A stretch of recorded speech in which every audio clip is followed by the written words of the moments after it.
Hello, everyone, and welcome to tonight's episode of the Dear Herbalist podcast titled, What Clients Don't Tell You. If you are new here to this channel, you are most certainly welcome. And if you are a returning listener, thank you so much for your continued support. You know I appreciate all of you, each and every last one of you. Thank you so much for tuning in. I appreciate you. I hope that all of you are staying warm out there if you are in the northern states. And if you're not, please enjoy the sun. Either way, tonight is going to be a very good episode. This episode is the first of 5. Okay, the series for December is Systems and Clients, the hidden layers of herbal practice. So we're going to dive into systems and different types of clients and how to serve clients and things that we don't often think about as herbalists and some considerations that we need to make. So stay tuned for that for this month of December, the hidden layers of herbal practice. Now, the 5-part series is designed for herbalists or practitioners, wellness professionals, anyone who wants to go beyond the surface and understand what's really shaping their client's health. So that is what we are going to talk about tonight. You might be missing 50% of what's really affecting your client's health. Did you know that? Not because, let's say, clients are hiding anything intentionally, but because they don't always know what matters or what's connected or how their everyday life is influencing their physiology. So tonight we are going to pull back that curtain. Let's first talk about why clients don't tell you the full story. Now, clients often come to you with their main complaint. It could be a stomach issue, fatigue, inflammation, brain fog, PMS, you name it. But they rarely bring you the context. And context is where the real assessment, whether it be energetic and physiological, this is where it lives. And we need that context. So here are some of the top reasons clients unintentionally leave out important information. Number 1, and again, get your pens, notepads, back of receipt, whatever you got, write it down because this information is really going to help you. If you are a community herbalist, if you have your own wellness business, trust me, this information is really going to help you and give you all the knowledge that you need to be able to understand your clients. How can you create a more targeted formulation? Well, first of all, you got to understand what you're dealing with. And so the assessment phase is one of the most important phases in herbal formulation. So that's the real reason why I want to make sure that I go over these things. So let's get to the top reasons clients unintentionally leave out important information. Number 1, they don't know it's relevant. Most people don't realize that the job they hate is altering their cortisol rhythms, or the water source is adding toxic load to their body. Their daily cleaning products are endocrine disruptors, or their emotional stress is suppressing digestive enzymes. Most of them don't know those things, but we as herbalists do. And people tend to see symptoms as isolated things that happen, but not systemic. All right. Number 2, they normalize dysfunction. Now, one of the great capabilities that we have as human beings is the ability to adapt.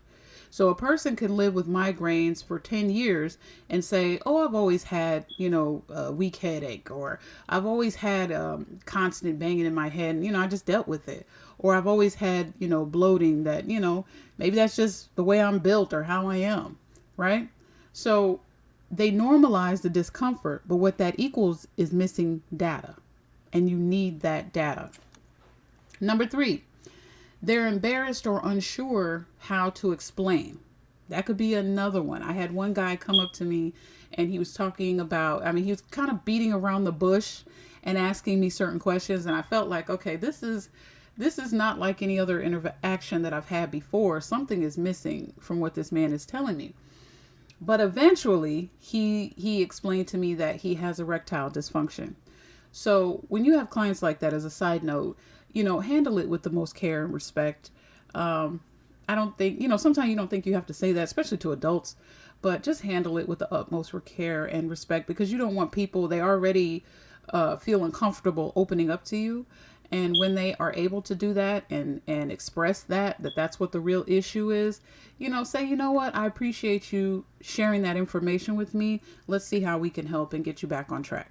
right? Don't have any, just have a flat affect. Don't have like, oh my God, really? Ooh, yikes, stuff like that, But we're all responsible people out there, the demystified herbalist land. I know I'm talking to somebody else that may stumble upon this, that may think like that. But they're embarrassed or they're unsure how to explain it to you. So topics like their bowel patterns, their sexual health, the fact that they stress eat or they use substances, alcohol, drugs, the type of quality of sleep. They don't probably sleep at all. Emotional burnouts. All of these topics are just quietly avoided. They don't talk about them, right? Number 4, they simply forget. So if you don't ask about environmental exposures, mold history, chemical use at work, or early life trauma, they're not going to tell you. They're not going to think about it to even tell you that. So this is why asking deeper questions matters just as much as knowing about herbs. So let's look at some of the hidden lifestyle factors that are impacting your clients. Okay, we're going to break down these categories that you should always be assessing during intake or consultation. These are the layers beneath the complaint, the layers that actually drive the dysfunctions that are going on in their body. So number 1, stress load and nervous system regulation. When people come to you, okay, they don't say, my sympathetic nervous system is locked on, right? Or I haven't rested in 8 years, right? But what happens, it does show up as tension headaches, insomnia, digestive slowdown, adrenal pattern fatigue, irritability, poor blood sugar stability, right? And so when you look at that, you look at this case and say, okay, what are the hidden clues? They're dissatisfied with their job. They're caring for everybody else and not taking care of themselves. They have a lot of financial pressures and they have unresolved grief. All right. Let's look at some other hidden lifestyle factors. Number 2, environmental exposures. So most clients never mention mold history, heavy metals, poor quality of water, chemical heavy workplaces. They may live near a highway or some kind of industrial zone, synthetic fragrance exposures, or even old housing with lead paint. They don't mention these things, right? Yet these do impact their liver detox pathways. This does impact their hormones, their cognition, their allergies, inflammation, their fertility. These things impact their bodies. Number 3, micro exposures in personal care and home products. And this one is big for a lot of people, a lot of our clients. And herbalists rarely hear this unless they ask, well, what type of deodorant do you use? How often are you around cleaning chemicals? What's in your hair care routine? How many artificial fragrances do you use every day? These little small exposures add up to endocrine stress and hepatic load, right? So you have to think about these things and add these into your assessments with your clients. Because again, this is how imbalances happen. It's built over time. It's not something that just slaps you in the face and it's like, oh shoot, I'm sick. No, All right, number 4, eating patterns beyond what they eat. So often clients list foods, but they don't list their behaviors. So you want to know, are they chewing? Are they under stress and eating a whole bunch at that time? Do they skip meals? Do they binge late at night? Are they eating stuff and a whole lot of stuff in their face? Are they eating ultra processed foods every week or every day? The how often matters more than the what. And then number 5, sleep quality. This is huge, right? This is huge. Not sleep hours, not how many hours do I sleep? Because clients will say, yeah, I sleep about 7 hours a night.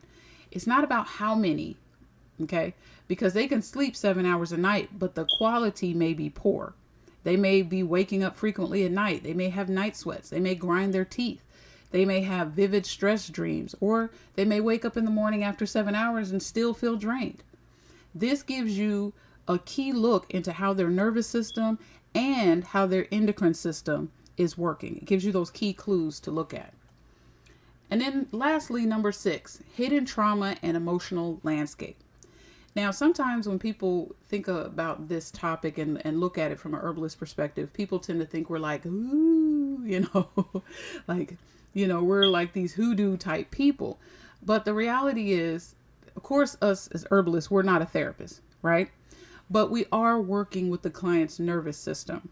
And so with our clients, any type of unspoken emotions can show up as irritable bowel syndrome, chronic inflammation, migraines, autoimmune flares, insomnia, weight fluctuations.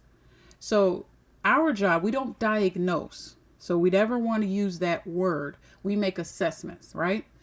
And I tell people this all the time. This is very key when it comes to identifying yourself as an herbalist. We don't diagnose. We're identifying patterns of dysfunction or imbalance, and that helps us to select safe and supportive herbal strategies. Okay, so we recognize the pattern and we support the system. If you keep that mindset rather than diagnose, first of all, you keep yourself out of legal trouble.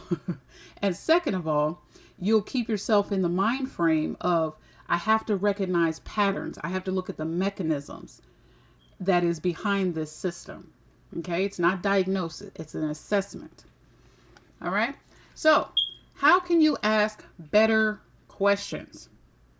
Everything that we talked about leads to this point right here, because the better the questions that you ask, the more revealing of the hidden layers will occur. So number one, you want to use expansive, open-ended questions. So instead of asking somebody, do you have stress or are you stressed? Ask them, what does stress look like for you right now? Ask them, when does your body feel the most overwhelmed? Okay? Instead of, how's your digestion, right? Ask them, what happens in your body after you eat? Or, how often do you feel bloated or gassy or sluggish or uncomfortable? Those are the questions that you want to ask. Number two, ask the questions they'd never assumed mattered, because it matters to you and it does in fact matter to their health. And these are the things that people don't take into consideration. So ask the questions they never assumed mattered. For example, you can ask them, well, what's your water source at home? Do you use scented candles, plug-ins, or fragrances regularly? Any history of mold exposure? What's the air quality like where you live? And if you live in the area where I live, the Corn Belt, it's all kind of crap in the air all the time. That's why asthma is really high in numbers here, because it's stuff floating in the air all the time. And then the other thing is, what chemicals or cleaners do you use most often? Because these reveal the environmental layers. This is what you want to add to your assessment. Now, number three, ask about the emotional body in a neutral and safe way. So ask them, when you feel overwhelmed, how does your body respond? What emotion shows up most often during your week? And this is you inviting them, but not necessarily probing. Because sometimes people, when questions sound too therapeutic or too clinical, people tend to shut their minds down, especially if it's traumatic situations or things that they're dealing with currently that they've, put protective measures in around themselves. They don't want to deal with it. But here you are, a person that is calling it forth, and you never know how people respond to that. So make sure you're not probing per se, but you're just kind of inviting a discussion about it. Number four, clarify their normal. So when someone says, I feel tired, but that's normal for me, then you want to ask them, well, how long has it been normal? And what does tired feel like in your body? Or you can ask them, how do you know when you're rested? This uncovers chronic patterns that they've adapted to. Again, we as humans, we are the best at just adapting to our circumstances and our environments for so long that we think that's just a reality. That's how it should be, but it's actually not. And it's impacting our health and our clients' health as well. Number five, ask behavior-focused questions. Not just what they eat, but how they eat. So ask them, how long does a typical meal take you? Or do you feel relaxed or rushed when eating? Or you can ask them, how often do you eat on the go? You just throw something in your mouth and keep it moving. What this will reveal is their nervous system and their digestive imbalances very clearly. Especially if there's someone that they eat, next thing you know, they're super gassy, or they just throw something in their mouth and they keep it going. There's no set time to sit and eat and allow the body to digest. How they're mixing food, and that's a whole nother conversation for a whole nother day. How they're mixing food as well impacts these things. So you want to ask those type of things. What type of foods do you typically eat? What are you eating? What time of day do you eat? These other type of questions are very helpful as well. All right, number 6, ask about seasons and cycles. Now, bodies do shift, with menstrual cycles or the weather or stress cycles or workload patterns. So you want to ask what season or time of month feels the hardest for your body. This will give you the energetic clues. Some people in the wintertime, it seems the hardest. You have more aches and pains. You have more headaches, right? Some people in the summertime, or if it's raining all the time. This will help you as an herbalist have those energetic clues.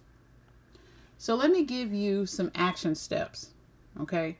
For you as herbalists, as you as practitioners, people that are interested in herbal medicine, plants, and all of that.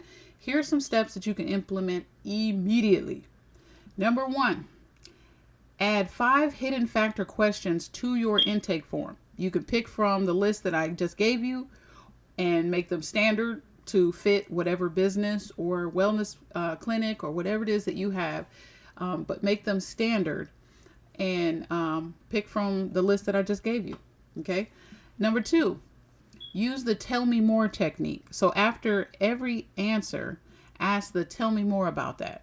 Now, the way to not sound so clinical is to not sound clinical. Okay. Say it like you're talking to somebody that's a friend to you, or, somebody that, is a love of yours. Tell me more about that, because I'm just trying to understand it. Okay. You will uncover by doing that the missing 50% of what you need to know. That is key. Number 3, track the patterns, not just isolated symptoms. So you want to look for clusters. And this is where the fun comes in, with your client. As you're asking questions, when you leave them, then you can sit down and kind of pull all this together. But you want to look for clusters. So stress usually pairs with digestive issues, okay? Poor sleep usually pairs with hormonal imbalance. That's an indicator of that. Environmental exposure, that usually indicates inflammation. So look at the patterns, because the patterns are what reveal the root causes. Number 4, create a safe and non-judgmental environment, because clients tend to share more with you when they don't feel shame. No matter what you believe, check your biases and everything at the door.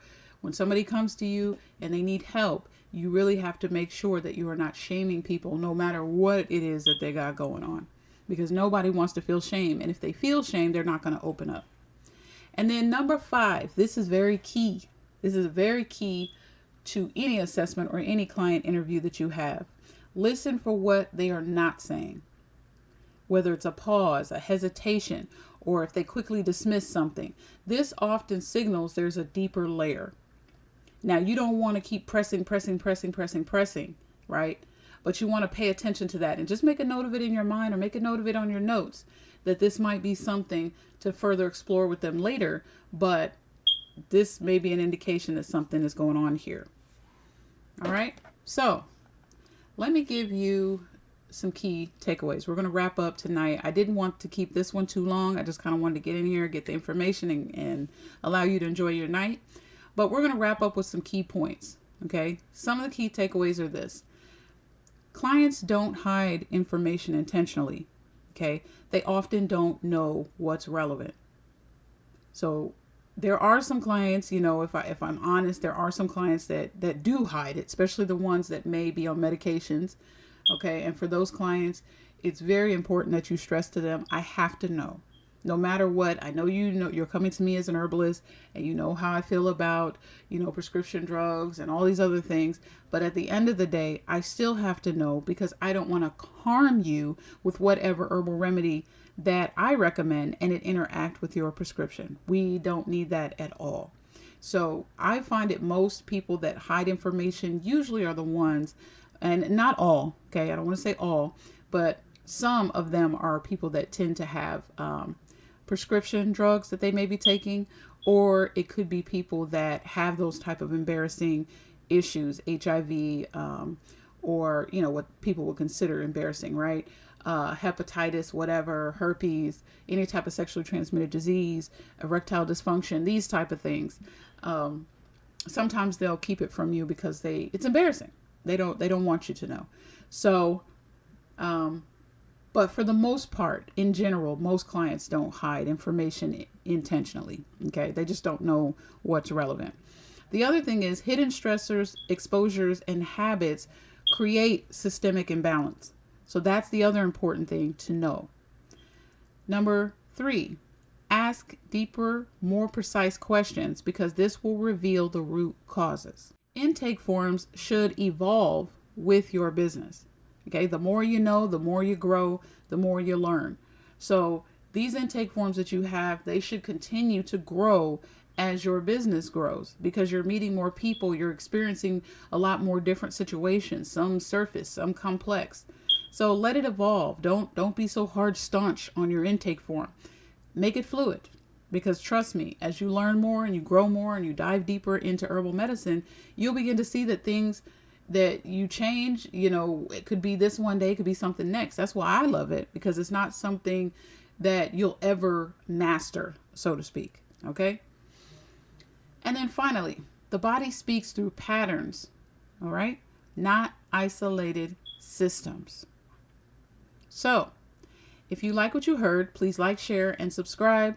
Follow me on all of my social media sites at The Demystified Herbalist. If you're interested in learning more about herbal medicine, what steps to take, how to formulate, all of these things, follow my website. Okay, go over there to my website at www.thedemystifiedherbalist.com and get all of the healthy information that you need and desire. Also, if you are holiday shopping at this point in time, whether you celebrate it or not, please go over to my website at thedemystifiedherbalist.com, click on store, and shop till you drop. I would certainly appreciate that. A portion of the proceeds are going to some projects that I'm working on, and I will discuss those in the near future. So, thank you all so very much for hanging out with me tonight. Try to stay warm out there no matter where you are, and continuing to move and continuing to grow. And somebody reached out to me and told me that they felt a pulling and a calling. And I responded back to them, if you feel a pulling and a calling to move forward in herbal medicine, this is your confirmation to go. And with that, family, I'm out.